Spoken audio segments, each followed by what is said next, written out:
بسم اللہ الرحمن الرحیم۔ السلام علیکم۔ دین اسلام کی معلومات میں آپ سب کو خوش آمدید۔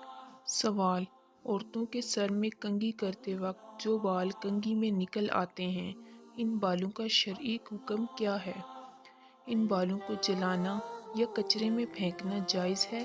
اسی طرح دھاڑی اور مردوں کے سر کے گرے ہوئے بالوں کا حکم کیا ہے؟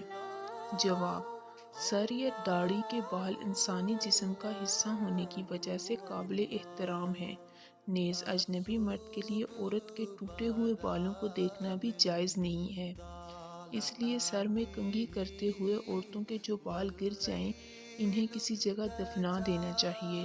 اگر دفنانا مشکل ہو تو کسی کپڑے وغیرہ میں ڈال کر ایسی جگہ ڈال دیے جائیں جہاں کسی اجنبی کی نظر نہ پڑے۔ نیز مردوں کو بھی ناخن اور بال وغیرہ کسی زمین میں دفنا دینا مستحب ہے۔ اگر دفنانے کی سہولت نہ ہو تو ایسی جگہ مٹی میں ڈال دیے جائیں جہاں گندگی اور ناپاکی نہیں ہو۔ ویڈیو اچھی لگے تو ویڈیو کو لائک، شیئر اور چینل کو سبسکرائب لازمی کریں اور ساتھ لگے بیل آئیکن کو بھی کلک کریں تاکہ آنے والی ہر ویڈیو آپ تک پہنچ سکے۔ شکریہ۔